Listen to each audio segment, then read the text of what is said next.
Assalamualaikum warahmatullahi wabarakatuh. Perkenalkan, nama saya Andini Rahmaningrum dengan NIM 226121021, Program Studi Pendidikan Bahasa Inggris kelas 6A. Di sini saya akan menjelaskan dan juga menjawab soal-soal. Video ini ditujukan untuk memenuhi tugas ulangan tengah semester mata kuliah Metodologi Studi Islam yang diampu oleh Bapak Ahmad Mahfudli, MPD. Tuduhan bahwa Islam adalah hasil jiplakan dari agama Yahudi merupakan asumsi yang tidak berdasar. Seperti tentang Allah menciptakan langit dan bumi selama 6 hari. Kesamaan narasi penciptaan dunia dalam 6 hari antara Islam dan juga Yahudi tidak berarti bahwa Islam meniru agama Yahudi. Islam meyakini bahwa wahyu Allah bersifat universal dan telah diberikan kepada para nabi terdahulu sebagaimana Nabi Musa dan juga Nabi Ibrahim. Dalam surat Al-A'raf ayat 54 disebutkan, sesungguhnya Tuhanmu ialah Allah yang telah menciptakan langit dan bumi dalam 6 masa, lalu dia bersemayam di atas arsy. Ayat ini menunjukkan bahwa konsep penciptaan semesta adalah bagian dari wahyu yang telah ada sejak dahulu, bukan hanya dalam Yahudi tetapi juga dalam Islam sebagai agama penyempurna. Yang kedua yaitu tentang adanya hari suci dalam agama Islam, yaitu hari Jumat dan juga hari Sabtu dalam agama Yahudi. Hari suci dalam suatu agama ditentukan berdasarkan ketetapan Allah. Dalam Islam, hari Jumat memiliki keutamaan khusus sebagaimana disebutkan dalam Quran Surah Al-Jumu'ah ayat 9 yang berbunyi, "Wahai orang-orang yang beriman, apabila diseru untuk melaksanakan sholat pada hari Jumat, maka segeralah kamu mengingat Allah dan tinggalkanlah jual beli." Berbeda dengan Yahudi yang menganggap hari Sabtu atau Sabat sebagai hari istirahat, Islam menjadikan hari Jumat sebagai hari istimewa karena memiliki keutamaan dalam ibadah dan pertemuan umat muslim. Yang ketiga tentang adanya beberapa kosakata yang mirip antara agama Islam dan juga Yahudi. Adanya beberapa kosakata dalam Al-Quran yang mirip dengan bahasa Ibrani bukan berarti Islam meniru agama Yahudi. Dalam kajian linguistik, bahasa Arab dan juga bahasa Ibrani berasal dari rumpun yang sama, yaitu Semit, sehingga wajar jika ada kemiripan dalam beberapa kosakata.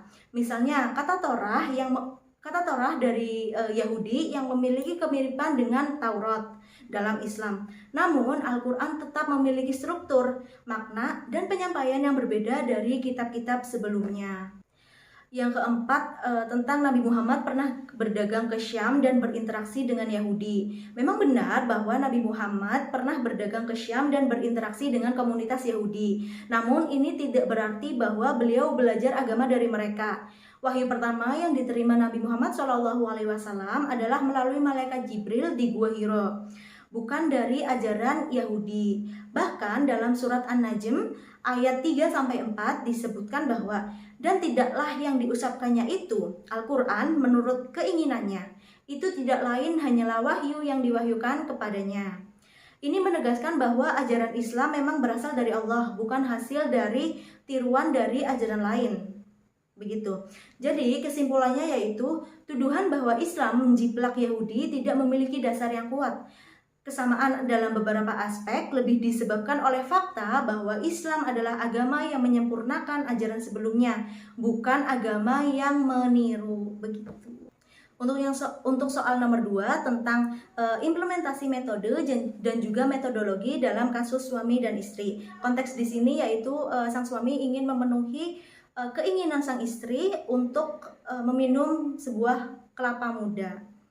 Dalam kasus suami yang ingin memenuhi keinginan istrinya, kita bisa menerapkan metode dan juga metodologi dalam memahami tindakan yang akan diambil. Ini saya mengaitkan dengan Islam. Yang pertama, metode atau cara yang digunakan. Metode yang digunakan oleh suami bisa dianalisis dengan pendekatan etika dalam Islam. Jika ia ingin mendapatkan kelapa muda dengan cara yang baik, misalnya seperti contoh meminta izin atau juga membeli, maka tindakannya sudah sesuai dengan prinsip prinsip Islam. Namun jika ia mencuri, maka ia melanggar hukum syariah. Nah, yang kedua ada untuk metodologi atau landasan berpikir. Metodologi yang digunakan bisa didasarkan pada hukum Islam yang menekankan kehalalan cara dalam mencapai tujuan.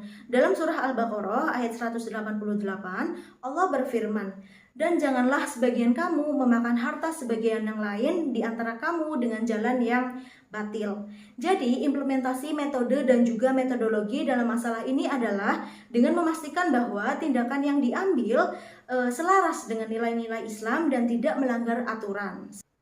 Soal yang nomor 3 tentang apakah Islam bisa disebut sebagai ilmu pengetahuan? Jawabannya adalah bisa. Islam bisa disebut sebagai ilmu pengetahuan karena ia memiliki sistem pengetahuan yang terstruktur dan juga berbasis wahyu serta akal. Berikut beberapa aspek yang mendukung tentang statement tersebut. Yang pertama, Islam mendorong ilmu pengetahuan. Dalam surat Al-Mujadilah ayat 11 disebutkan, Allah akan meninggikan derajat orang-orang yang beriman di antaramu dan orang-orang yang diberi ilmu beberapa derajat. Ini menunjukkan bahwa Islam sangat menghargai ilmu. Yang kedua, ada metode ilmiah dalam Islam. Islam menggunakan metode observasi dan juga pemikiran kritis dalam memahami alam. Contohnya dalam surat Ali Imran ayat 190 yang berbunyi, sesungguhnya dalam penciptaan langit dan bumi dan pergantian malam dan siang terdapat tanda-tanda bagi orang yang berakal. Hal ini mengindikasikan bahwa Islam mengajarkan manusia untuk berpikir dan mencari ilmu. Dengan demikian, Islam bukan hanya agama, tetapi juga sumber ilmu pengetahuan yang mengajarkan manusia untuk berpikir dan juga meneliti.